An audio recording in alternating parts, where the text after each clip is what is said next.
그대로 어떤 그 이해하면 안 되잖아요.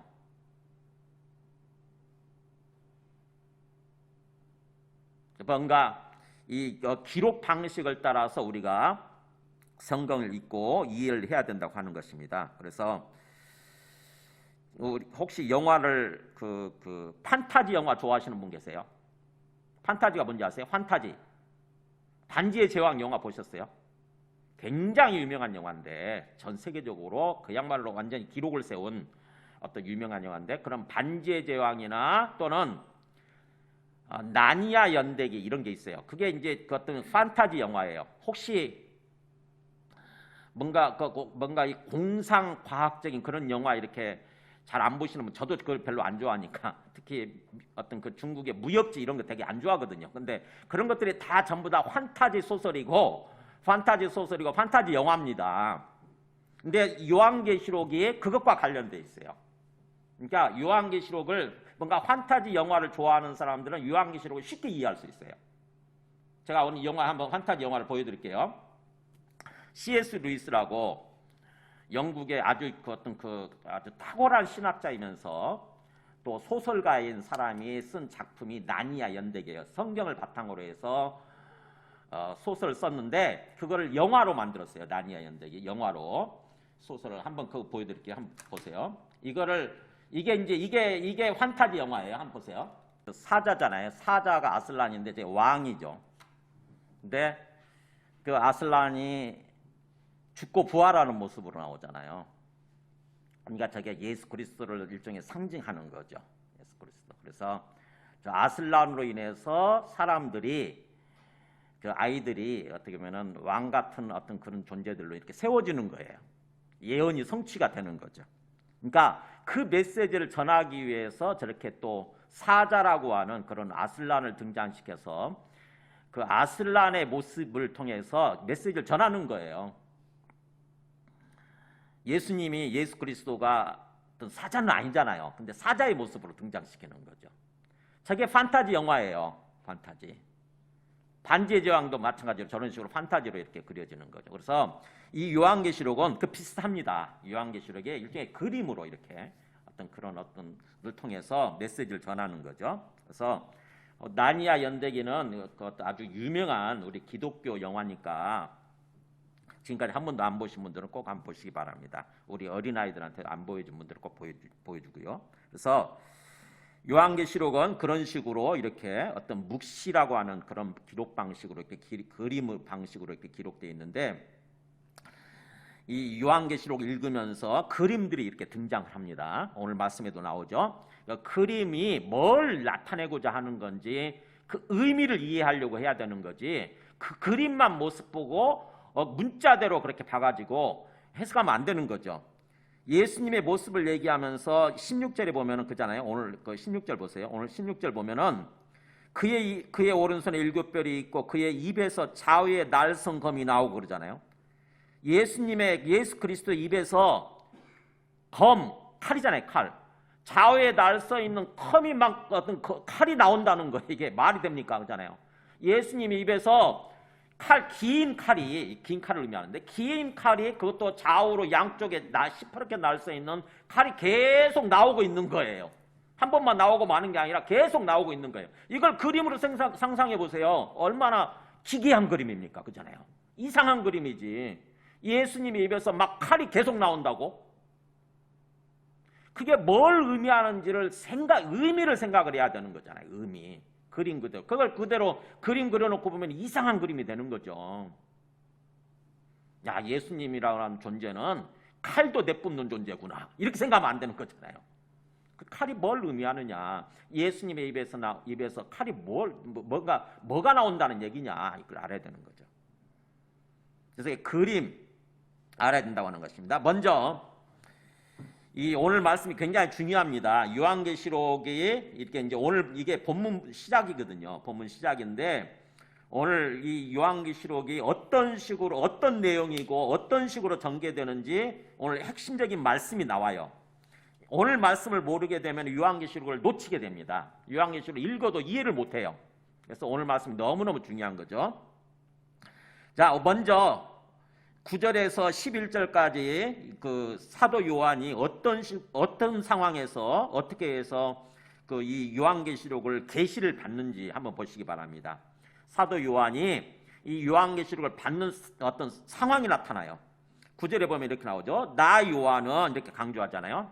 우리말도 나라는 말을 쓰고 있지만 헬라어에서도 굉장히 강조하고 있어요. 원래 주어가 필요 없는데 이 그 헬라어 원문을 보게 되면 특별히 강조하고 있거든요. 에고에 그래가지고 나 요한은, 그러니까는 나 요한이 확실하게 이것을 계시를 들었다, 봤다, 이렇게 강조하는 거죠.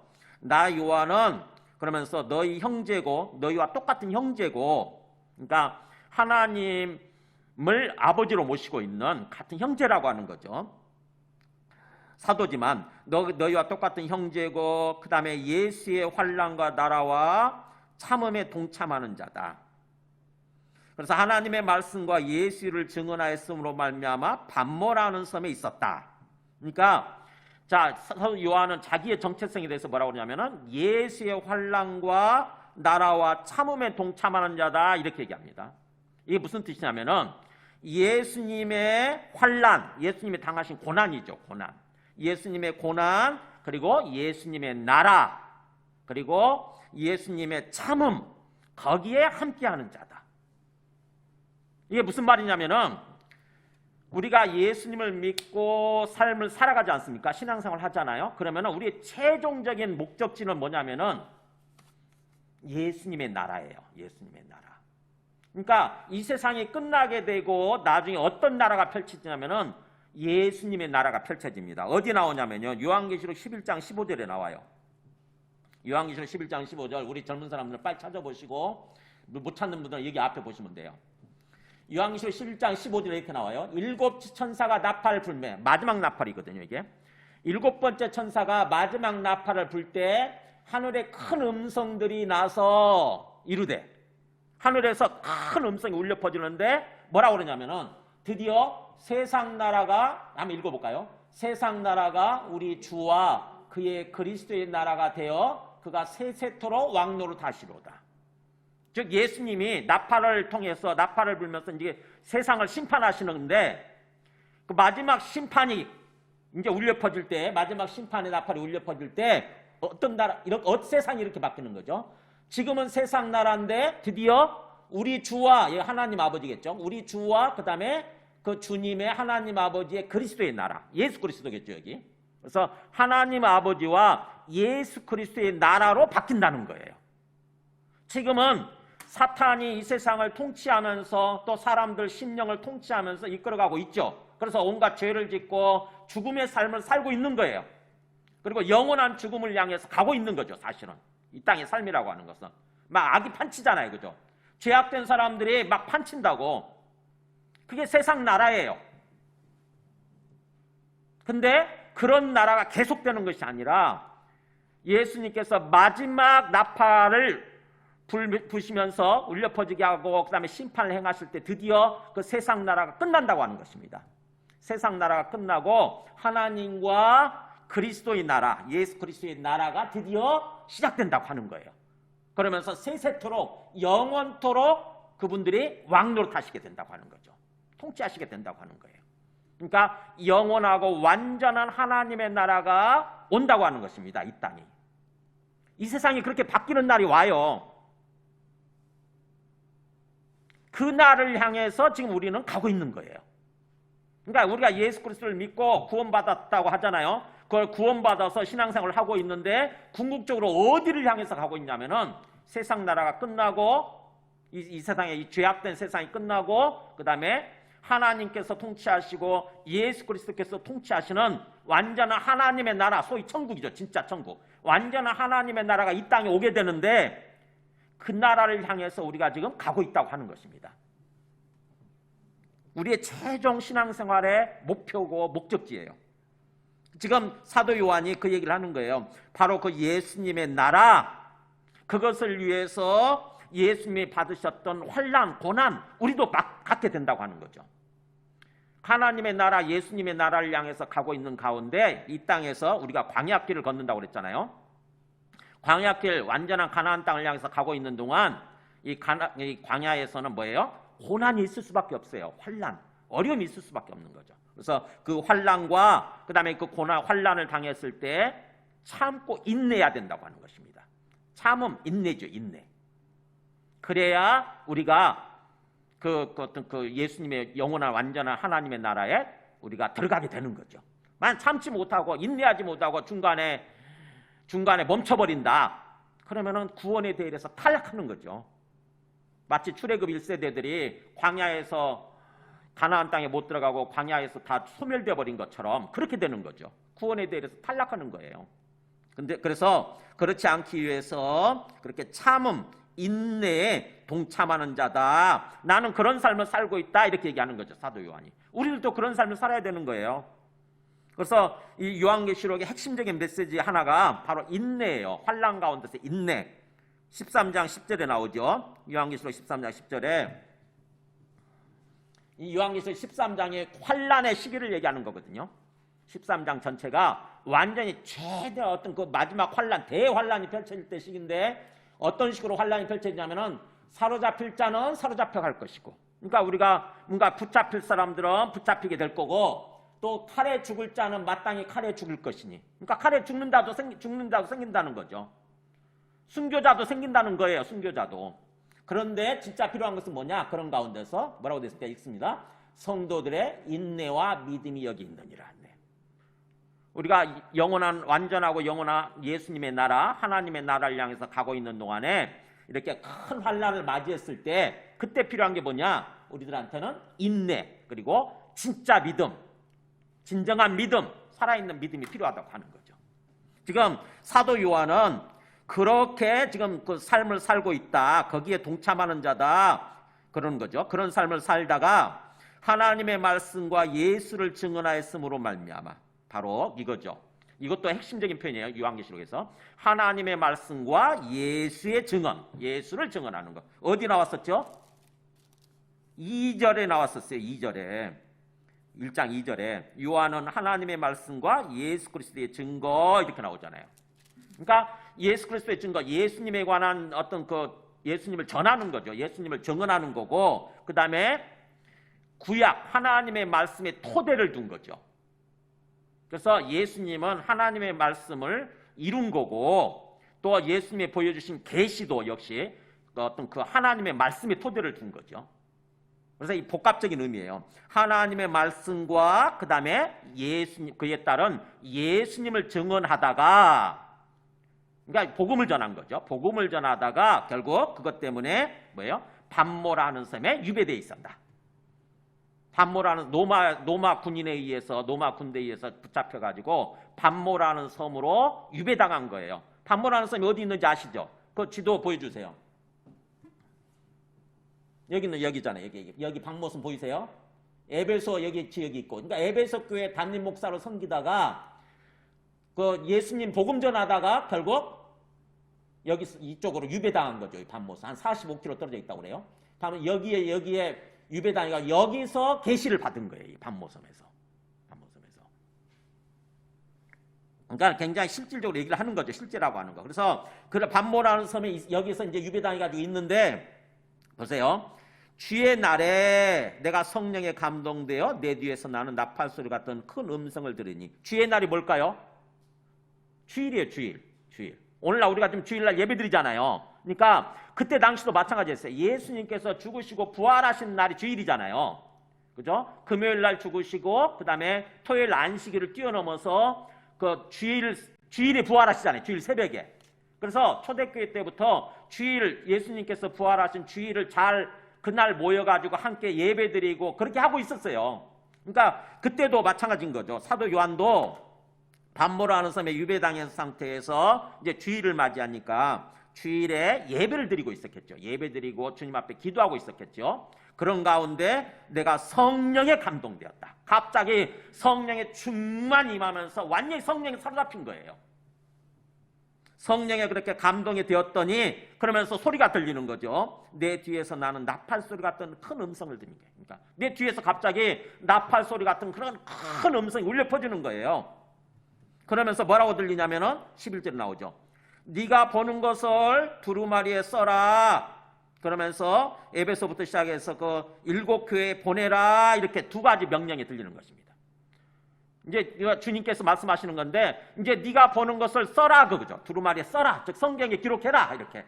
그리고 나서 그 기록한 것을 7교회에 다 보내라 이렇게 명령한 것입니다.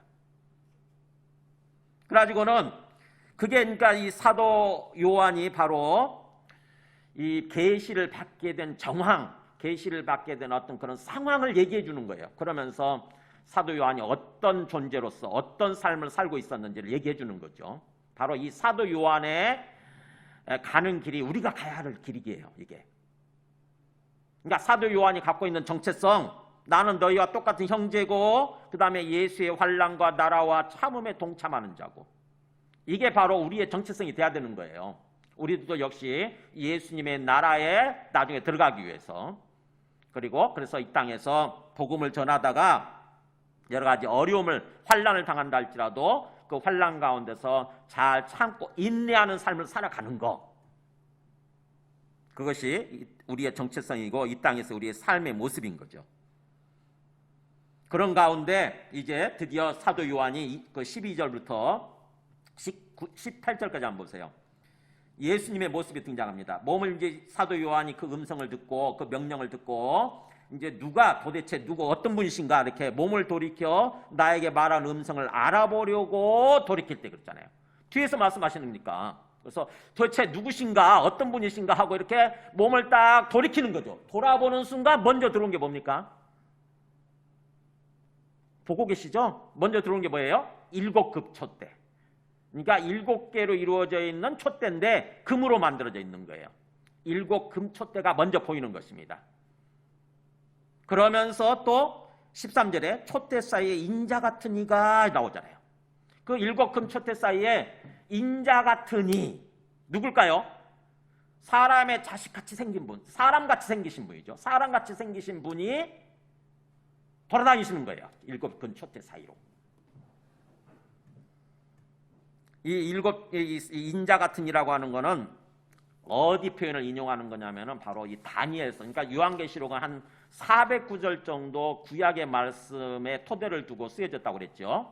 그래서 철저하게 구약의 말씀에 토대를 둔 성경이 이 요한계시록이에요. 다니엘서 7장 13절에 보면은 이게 바로 누구냐면은 이렇게 나오잖아요. 내가 또 밤 환상 중에 보니, 다니엘이 본 거예요. 환상 중에 이 요한도 환상을 통해서 봤듯이 다니엘도 환상 중에 이렇게 봅니다. 인자 같은 이가 한 구름을 타고 오는 거예요. 여기 인자 같은 이가 나오잖아요.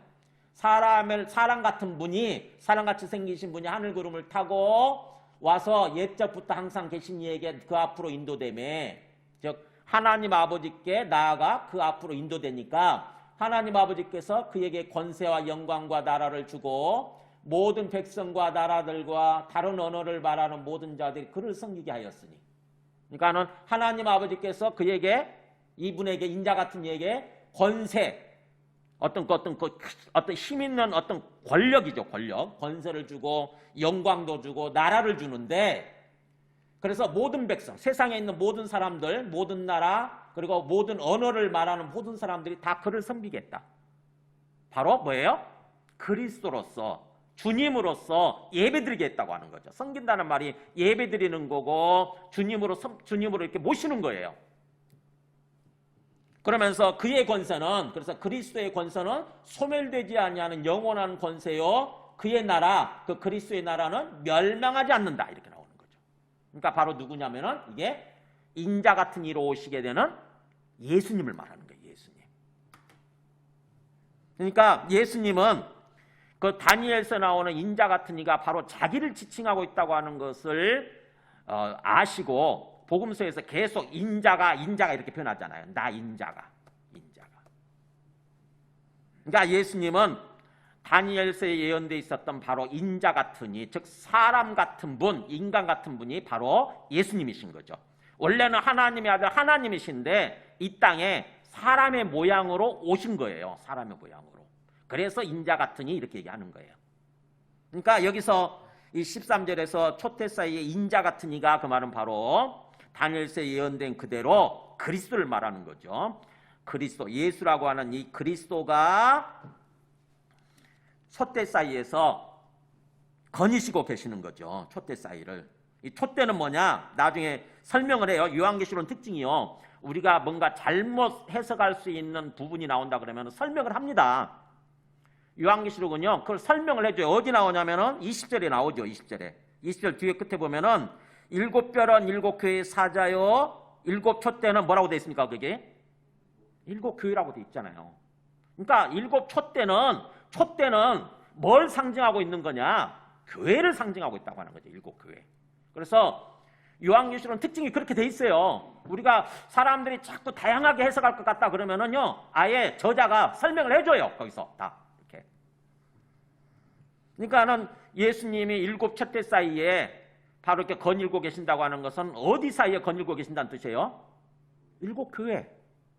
일곱 교회는 모든 교회를 의미하는 거니까 교회 사이에 주님께서 거닐고 계신다. 뭐 하고 계실까요? 그냥 산책하고 계시는 거예요? 그게 아니고 일곱 교회를 전체적으로 주관하시면서 인도하고 계신다는 거죠. 예수님이 일곱 교회의 주관자라고 하는 거예요. 그렇다고 한다면 지금 이 순간도 우리 눈에 안 보이지만 이 교회잖아. 일곱 교회에 속해 있는 교회니까 우리 교회가 모든 교회를 의미하는 거니까 교회 사이에 주님께서 임하셔서 다 주관하고 계시는 거죠. 주님께서 임재해 계시는 거예요. 바로 그 촛대 사이의 인자 같은 이가 자 어떤 모습으로 있는가 보세요. 최대한 그 상상력을 동원해서 한번 그림으로 그려보세요. 머릿속에서. 자, 발에 끌리는 옷을 입고 네, 옷을 입었는데 어디까지요? 발까지 끌려 있는지 이렇게 긴 옷이죠. 긴 옷. 이게 뭘 의미하겠어요? 바로 뭔가 제사장 옷을 의미하는 거예요. 제사장 같은 모습으로 뭔가 신분이 있고 어떤 신분이 높은 분이 있잖아요. 긴 옷을 입지 않습니까? 옛날에 우리 긴 두루마리 입는 것처럼 발까지 끌리는 옷을 입고 그 다음에 가슴에는 또 금띠를 띠고 있고 옛날에 제사장들이 그랬거든요. 가슴에 금띠를 띠고 있고 그 다음에 그의 머리와 털의 희기가 머리털도 그렇고 그 다음에 몸에 난 털의 모든 희기가 뭐예요? 마치 흰 양털 같고 눈 같으며 하얗다는 거죠. 아주 빛이 나는 하얀 모습. 존귀함을 가리킵니다. 존귀함. 그 다음에 그의 눈은 또 그분의 눈은 불꽃같이. 불꽃 같다는 뭐래요? 우리가 불꽃 같은 눈 기도한다고 그럴 때 기도할 때 불꽃 같은 눈동자로 이렇게 하잖아요. 뭐예요? 불이 활활 타고 있는 그런 모습이에요. 불이 활활 반짝반짝 막 불꽃 튀면서 타고 있는 그런 모습. 예수님의 눈이 그 말은 무슨 말이에요? 예수님의 신적인 통찰력을 가지고 모든 것을 다 꿰뚫어 보고 계신다고 하는 것입니다. 다. 그러니까 예수님이 이곳에 임재해 계신다고 한다면은 예수님은 그 불꽃 같은 눈동자로 우리를 다 꿰뚫어 보고 계시는 거죠. 우리 마음이나 이런 모든 것을 다 꿰뚫어 보고 계시는 거예요. 다 살피고 계시는 거죠, 지금. 그의 눈은 불꽃 같고 그 다음에 그의 발은 또 풀무불에 단련한 빛난 주석 같고 네. 그분의 발은 뭐 같아요? 풀무불이 뭔지 아시죠? 대장간. 대장간에서 뜨거운 불로 연단시킨 빛난 주석. 주석이 그 굴이죠, 굴이. 반짝반짝 뜨거운 불로 막 연단시키다 보면은 반짝반짝 빛나잖아요. 반짝반짝 빛나고 아주 단단해지지 않습니까? 그런 구리처럼 느껴지는 거예요. 예수님의 발이. 뭘 의미하는 거냐? 심판을 의미하는 거죠. 옛날 싸울 때, 적하고 싸울 때 적을 뭔가 심판하고 발로 밟잖아요. 근데 예수님의 그 발이 마치 무쇠다리처럼 그렇게 되는 거예요. 로봇 태권브이 무쇠다리 있잖아요. 그 무쇠다리처럼 그렇게 아주 빛나고 달렸네. 아주 빛나는 반짝반짝 빛나는 그런 어떤 구리다리로 돼 있는 거죠. 무쇠다리처럼. 그리고 또 그분의 음성은 많은 물소리와 같더라. 그분이 나오는 그 음성은 어떤 많은 물소리, 마치 폭포소리라고 생각하면 돼요. 폭포소리처럼. 여러분 폭포소리 폭포소리 들어보셨어요? 굉장히 압도적이잖아요. 우리가 도저히 거스를 수 없는 압도적인 힘을 갖고 있는 게 폭포소리거든요. 근데 예수님의 음성이 그렇다고 하는 것입니다. 예수님께서 말씀하시면 모든 사람이 그 말씀에 압도당할 수 있는 그런 음성이라고 하는 거죠. 그러면서 16절에 그의 오른손에는 7별이 있고 또 오른손에 7별을 쥐고 계시는 거예요. 7별이 뭐라고 그랬죠? 아까 거기 20절 끝에 보면은 7별은 7개의 일곱 교회의 사자다 이렇게 돼 있잖아요. 사자는 천사를 의미하는 건데 일곱 교회의 천사, 즉 일곱 교회를 대표하고 일곱 교회를 섬기는 대표자, 이게 사자예요. 나중에 말씀드릴게요. 그래서 예수님이 그 오른손에 일곱 표를 쥐고 계시는 거예요. 그러니까 일곱 교회가 어떻게 보면 예수님 손 안에 있다고 하는 의미죠. 그리고 그의 입에서 좌우에 시퍼렇게 날려 있는 칼이 나오고 검이 나오고, 이 검이 뭐겠어요? 말씀을 의미합니다. 말씀. 그러니까 성경에서 이 검이라고 하는 것은 말씀을 의미해요. 말씀. 우리 히브리서 4장에 나오죠. 예수님의 입에서 날선 건과도 같은 날선 칼과도 같은 그런 말씀이 계속해서 나오고 있다고 하는 거예요. 이 말씀으로 예수님은 싸우시는 거죠. 말씀으로 싸우시는 거예요. 영적 전쟁을 하는 데 있어서 나중에 이 죄악된 세상을 심판하시고 죄악된 세력들을 완전히 심판하셔서 영원한 불못에 넣으시게 될 때에 무슨 총칼 들고 싸우는 것이 아니라, 칼 들고 싸우는 게 아니라 말씀으로 싸우는 거예요. 말씀으로. 예수님께서. 예수님 입에서 나오는 계속 말씀으로 싸우시는 거죠. 그리고 그 얼굴은 해가 힘있게 비치는 것 같더라. 마치 예수님의 얼굴을 보니까 전체적으로 어떤 모습이냐면 해가, 그렇죠. 오늘 아침에도 제가 이렇게 차 타고 올 때 보니까 굉장히 아침에 해가 떠오를 때 막 눈이 부셔가지고 이 눈을 가리고 올 정도가 되는 거예요. 그런 모습이에요. 해가 힘있게 아주 권세 있게 권능 있게 비치는 것처럼 예수님의 얼굴이 그렇다고 하는 것입니다. 예수님의 얼굴이. 그러니까 예수님의 얼굴을 그런 모습 직접 못 보는 거죠. 어떻게 보면 그렇게 해가 힘있게 비치는 것처럼 그런 모습이니까. 그래서 17절에 이 사도 요한이 그런 전체적인 예수님의 모습을 볼 때에 그의 발 앞에 엎드러져 죽은 자 같이 됐다고 그랬어요. 그러니까는 우리가 뭔가 하나님의 모습이나 이런 걸 보게 되면은 결국 우리 인간 피조물 같은 경우는 제대로 하나님의 모습을 보고 살아남을 자가 없다 이렇게 나오죠. 출애굽기에. 그러니까는 예수님 하나님의 아들, 하나님의 모습을 보니까, 예수님의 그 하나님으로서의 그 모습을 보니까 결국 순간적으로 이 피조물인 사도 요한은 그 자리에 죽은 것처럼, 원래 원문이 그렇게 됐어요. 죽은 것처럼 그 발 앞에 꽉 엎드려진 거예요. 이렇게 쓰러진 거예요. 순간적으로 죽은 것처럼 돼버린 것입니다. 죽은 것처럼. 그러니까 그가 오른손을 내게 얹고 이르시되 두려워하지 마라 그러면서 나는 처음이요 마지막이니 곧 살아있는 자라. 내가 이 세상의 시작이고 그 다음에 마지막 완성자다. 그러면서 지금 살아있다 이렇게 말씀하시는 거죠. 지금 살아있다. 내가 전에 죽었었노라. 그러니까 전에 죽었었는데 지금 살아있다는 거죠. 바로 누구를 의미하는 거예요? 예수님의 십자가 죽음과 부활을 의미하는 거예요. 지금 살아있어요. 전에 죽었었는데 지금 살아계시는 거죠. 그러면서 이제 세세토록 살아있어. 앞으로 영원토록 살아계신다는 거죠. 세세토록 살아있어 사망과 음부의 열쇠를 가졌다 이렇게 말씀하시죠. 사망과 음부는 뭐냐면 무덤이에요. 무덤. 죽으면 무덤에 묻히잖아요. 그런 것처럼 죽음과 무덤의 열쇠를 내가 갖고 있다. 그 말이 무슨 말이겠어요? 바로 예수님이 뭔가 어떤 그 무덤의 열쇠를 쥐고 있다는 말은 예수님이 죽이면 죽이는 거고 예수님이 살리면 살리는 거죠. 예수님의 손 안에 우리의 어떤 그 삶과 죽음의 어떤 그런 권세가 주어져 있다고 하는 것입니다. 예수님에 의해서 좌우된다고 하는 거죠. 그러니까 여기까지 보게 되면은 바로 예수님이 지금 최대한 우리가 상상력을 통해서 이 그림을 그려보면은 예수님이 어떤 모습으로 계시는지 그림이 그려지죠. 자, 예수님이 한번 그림을 우리 그 파워포인트 한번 그림을 한번 보여줘 보세요. 예수님의 이 말씀이 지금 왕과 예수님의 모습.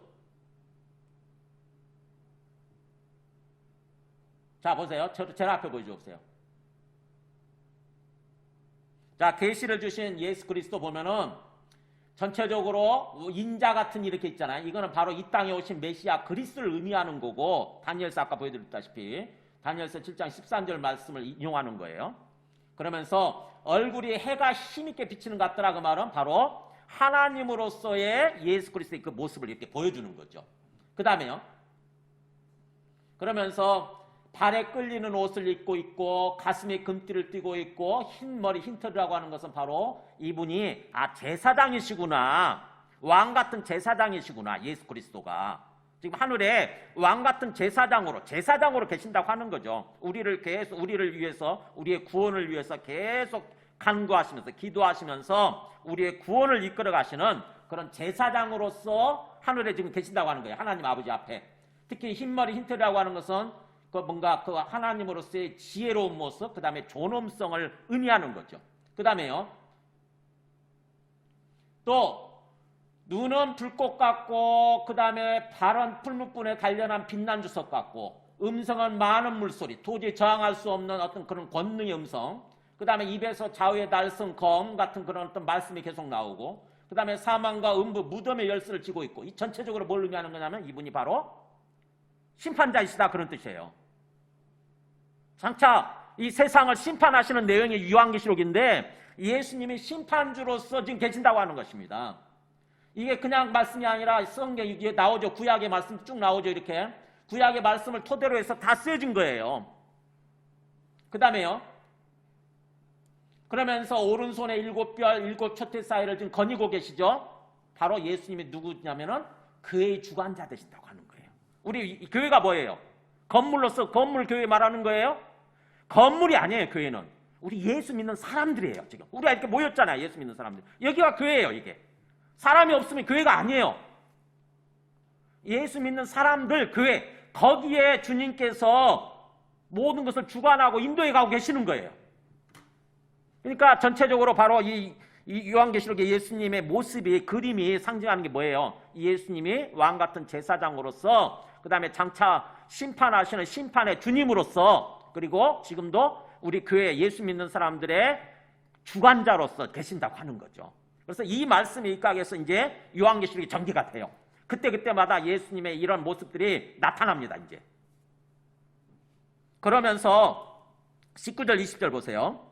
이제 어떻게 하라고 하냐면 19절에 그러므로 너가 본 것과 지금 있는 일과 장차 될 일을 기록하라, 이렇게 돼 있잖아요. 드디어 요한계시록이 어떤 내용을 담고 있는지, 어떻게 전개되는지 이게 나오죠. 그러므로 너가 본 것, 그 다음에 지금 있는 일, 장차 될 일, 이 세 가지. 요한계시록은 뭘 기록하고 있느냐? 이미 본 것, 그 다음에 지금 있는 일, 그 다음에 장차 될 일, 이 세 가지를 기록하고 있는 거죠. 그럼 본 것은 뭐냐? 본 것은 바로 이 9절부터 20절까지 지금 이 장면이에요. 사도 요한이 본 것은 바로 거기 나와 있죠. 사실은 20절에 너가 본 것은 내 오른손에 7별의 비밀과 또 7금 촛대라. 사실은 이렇게 돼 있어요. 원문은 너가 본 내 오른손에 7별과 그 다음에 7금 촛대의 비밀은, 이렇게 되는 거거든요. 그 비밀에 대해서 설명해 주는 거죠. 그 의미에 대해서. 그러니까는 사도 요한이 본 것은 뭐냐면 7별과 예수님의 손에 있는 7별과 그 다음에 예수님이 거닐고 계시는 7금 촛대, 이걸 대표하는 거죠. 사도 요한이 본 것을 대표하는 게 바로 이거예요. 7별과 7금 촛대 이야기. 그러니까 전체적으로 보면은 사도 요한이 계시를 받는 장면, 이게 본 거예요. 이걸 본 거. 예수 그리스도의 모습. 그래서 9절부터 20절까지가 본 것이고, 그 다음에 2장 3장이 바로 지금 있는 일이에요. 2장 3장에 7교회가 나오잖아요. 그죠? 7교회의 모습이 지금 현재 교회의 모습, 현재 예수 믿는 사람들의 모습이에요. 그들이 얼마나 어떤 교회는 잘하고 있는 교회도 있지만 또 어떤 죄악된 상태에 빠져 있는 교회도 있고 그렇거든요. 그래서 지금 현재 상태, 지금 현재 영적인 상태를 보여주는 어떤 교회들의 모습, 이게 지금 있는 일이에요. 2장 3장이 지금 있는 일이고, 그 다음에 지금 앞으로 장차 될 일은 4장 1절 보세요. 4장 1절에서 이렇게 설명이 되어 있죠. 이일후에 내가 보니 하늘에 열린 문이 있는데 내가 들은 바 처음에 내게 말하던 나팔소리 같던 그 음성이 이르되 이리로 올라오라. 그 다음에 뭐라고 됐습니까? 읽어볼까요? 같이. 이후에 마땅히 일어날 일들을 내가 너에게 보이리라 하시더라. 이후에, 즉 장차 앞으로 일어날 일, 이게 장차 될 일이에요. 그러니까 4장 1절부터가 장차 될 일인 거죠. 어디까지요? 네, 끝까지 끝까지 요한계시록 22장 5절까지가 장차 일어날 일이에요.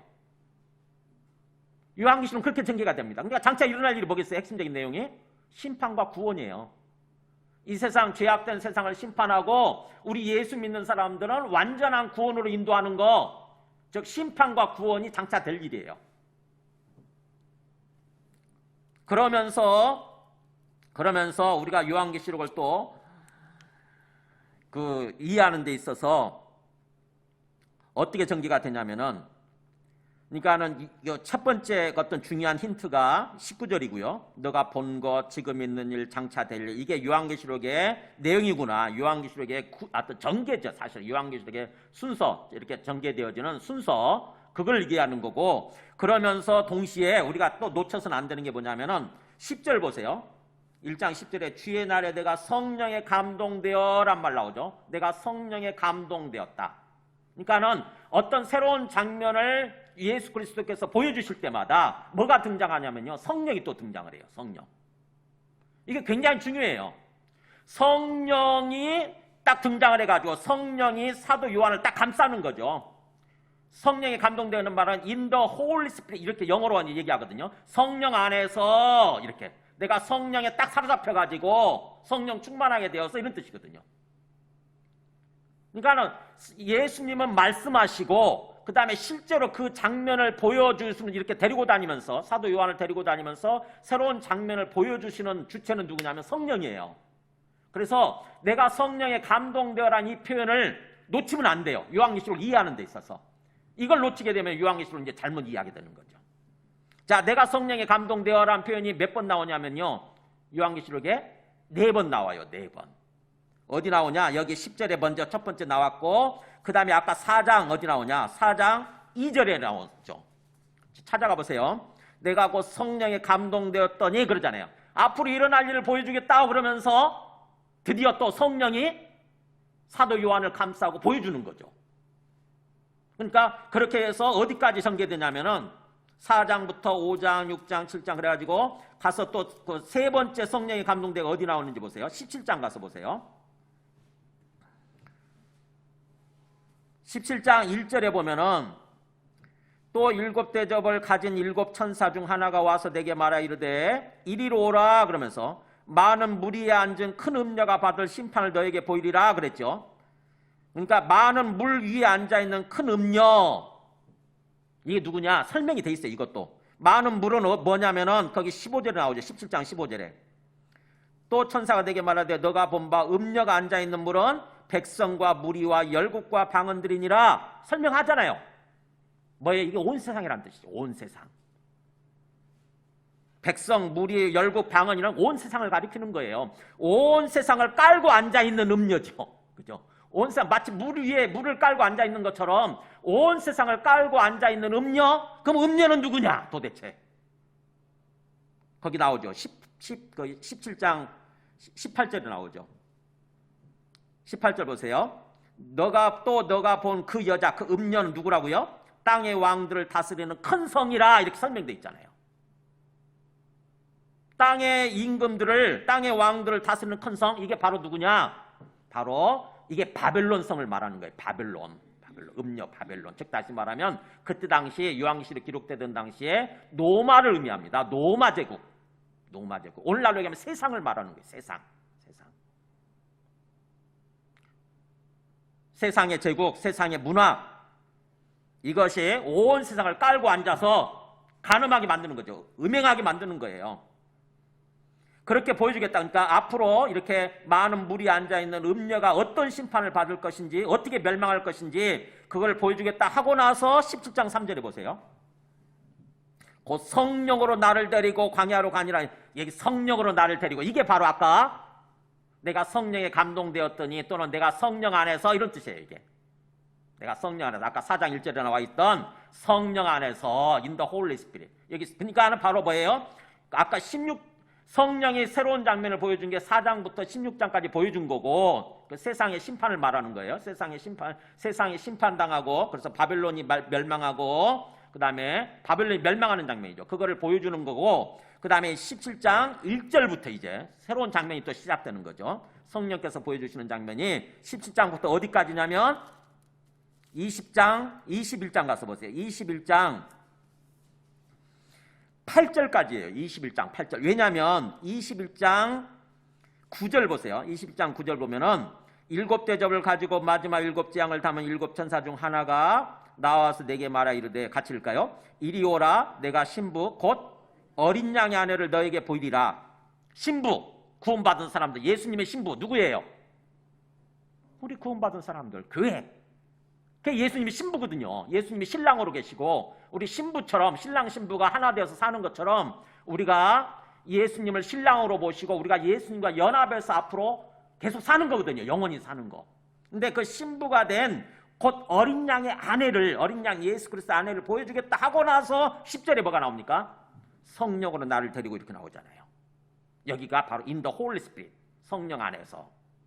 그러니까 결국 9절부터 새로운 장면이 시작되는 거니까 그 21장 8절까지가 세 번째 보여주는 장면이에요. 세 번째 보여주는 장면. 그리고 나서 이 네 번째 마지막 장면이 바로 뭐냐면은 21장 9절부터 22장 5절까지 바로 이게 신부, 곧 어린 양의 아내, 즉 다시 말하면 구원받은 사람들, 우리식으로 얘기하면 천국이죠. 천국. 천국의 모습을 보여주는 거예요. 영원한 천국, 완전한 천국.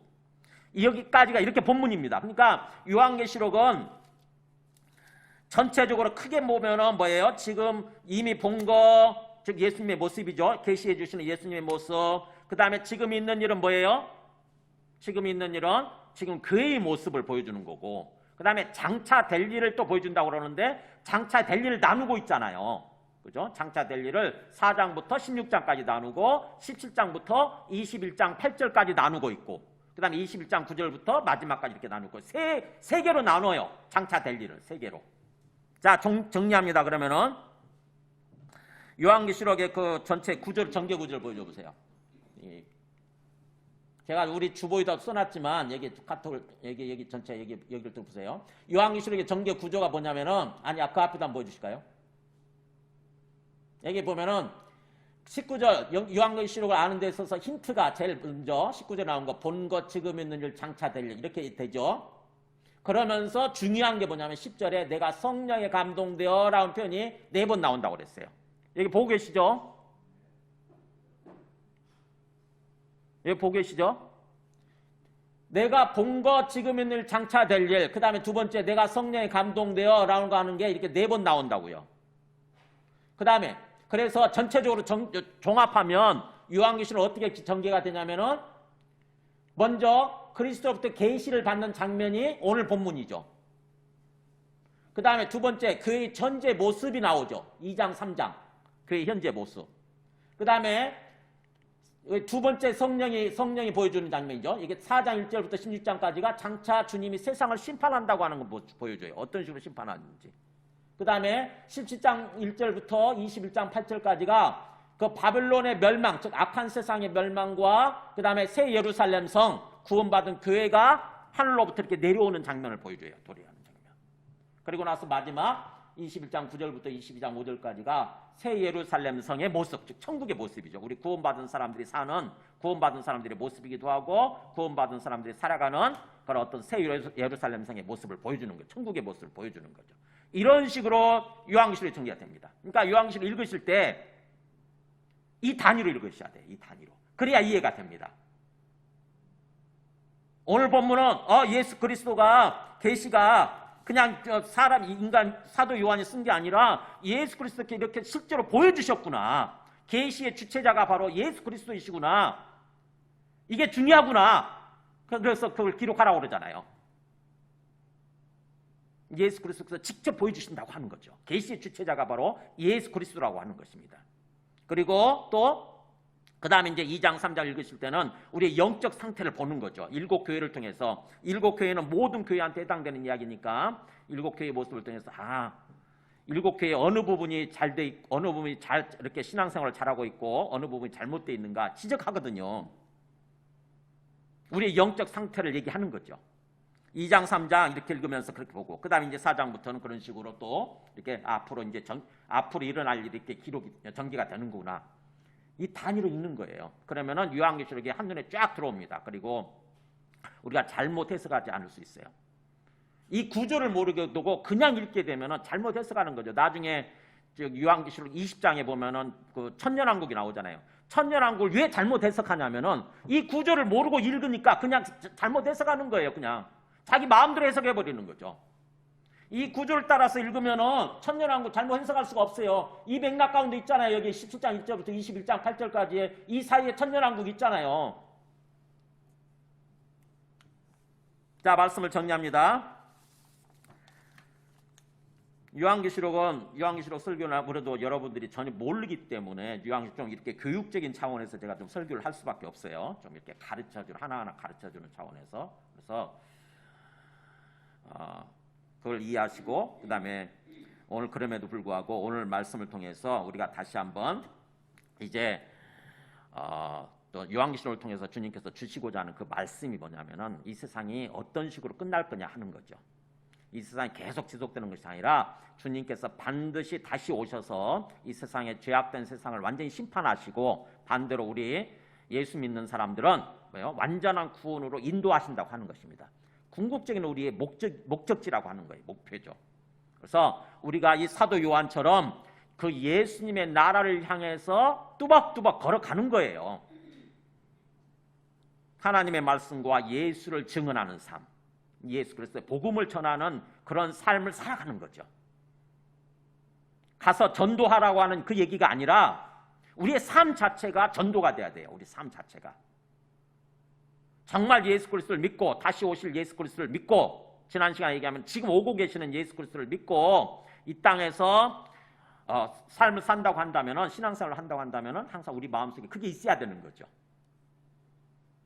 그래서 우리의 삶 자체가 예수님을 증언하는 그런 삶이 돼야 되는 거고요. 그런 가운데서 어려움을 당할 수가 있습니다. 이 사도 요한처럼 큰 환난을 당한다고 돼 있어요. 환난 시기가 오는 거죠. 근데 그 환난이 왔을 때도 우리가 묵묵히 참고 인내해야 된다고 하는 것입니다. 진정한 믿음이 필요하죠, 그때. 그래서 우리는 우리 예수 믿는 사람들, 교회는 촛대라고 하는 거죠. 예수님이 금촛대, 7 금촛대라고 그러잖아요. 촛대는 뭐예요? 불을 켜놓은 거예요. 불을 켜놓은 거. 그래서 예수님이 마태복음 5장 14절에서 산상수훈에서 뭐라고 돼 있어요? 너희는 세상의 빛이라 이렇게 돼 있잖아요. 너희는 세상의 빛이다. 우리 예수 믿는 사람들의 정체성은 뭐냐면은 세상 속에서, 이 어두운 세상이죠. 어둠 속에서 살아가고 있는 세상 사람들한테 등불로서 우리를 세워놓으신 거예요. 불을 켜가지고, 등불이죠, 등불. 여기 나오잖아요. 사람이 등불을 켜서 말 아래 두지 않냐고 등경 위에 두는 것처럼 우리는 켜져 있는 등불이에요. 항상 사람들한테 정말 세상을 어떻게 살아야 되는지, 어떤 게 진리인지 이거를 우리의 삶을 통해서 드러내줘야 되는 거죠. 특별히 우리 사랑하는 가족들 있잖아요. 가족들이 우리를 통해서 예수님을 알게 돼요. 항상 그걸 염두에 두고 살아야 돼요. 내 가장 가까운 사람들이 나를 제대로 알잖아요. 그래서 우리가 제대로 살아야 그들이 언젠가 하나님께서 성령으로 역사해 주시면 그들이 마음이 열려가지고 예수님을 믿고 그들도 구원받게 되는 거죠. 근데 우리가 제대로 살지 않으면은 제대로 살지 않으면서 나중에 예수 믿어라? 절대 안 통한다고요, 그게. 우리의 인격, 우리의 삶 자체가 정말 예수 그리스도를 믿고 장차 다가올 영원한 하나님의 나라를 믿고 살아가는 그런 모습이 돼야 되는 거죠. 그래서 너희는 세상의 빛이다. 이같이 너희 빛이 사람 앞에 비치게 하여, 같이 읽을까요? 이같이 너희 빛이 사람 앞에 비치게 하여 그들로 너희 착한 행실을 보고 하늘에 계신 너희 아버지께 영광을 돌리게 하라. 빛을 비춘다고 하는 것은 뭐예요? 우리 착한 행실, 선한 행실로 살아간다고 하는 거죠. 선한 행실. 선하다는 말은 거지들한테 돈 몇 푼 주는 걸 말하는 게 아니에요. 의로운 걸 말해요. 하나님 앞에 의로운 거. 하나님이 옳다고 여기시는 거. 의로운 삶. 의로운 것이 행동으로 나타나면 착하다, 선하다 이렇게 얘기하잖아요. 선. 그런 삶을 살아가는 거죠. 그래서 지금같이 또 코로나로 인해서 굉장히 어렵잖아요. 어려울수록 우리 마음을 잘 지키는 게 중요하죠. 하나님 앞에서 지금 우리 앞에 살아계시고 장차 다가오고 계시는, 지금 오고 계시는 예수님 앞에서 우리 항상 주님을 바라보고 우리 마음을 지키는 것. 그래서 지금과 같은 어려운 상황에서 그냥 그것만 바라보지 마시고 코로나만 생각하고 코로나만 바라보지 마시고 뭐예요? 주님을 먼저 바라보세요. 그래서 주님의 관점에서 세상을 바라보는 거죠. 주님의 관점에서 세상의 역사관이 생겨야 돼요. 역사관. 우리의 역사적인 관점이 생겨야 돼요. 역사를 바라보는 관점. 주님의 관점이 생겨야 되는 거죠. 세상 역사의 진정한 주인은 누구라고 그럽니까? 바로 주님이시랬잖아요. 주님이 반드시 심판하신다고 하는 거죠. 그리고 또 교회의 주인이 누구예요? 주님이세요. 주님이. 우리의 생사가 주님 손에 달려 있는 거죠. 그래서 진정으로 주님을 믿고 주님의 관점에서 세상을 바라보면서 항상 주님과 함께 동행하는 그런 인생을 사시기 바랍니다. 우리 함께 찬송하고 기도하겠습니다. 찬송가 407장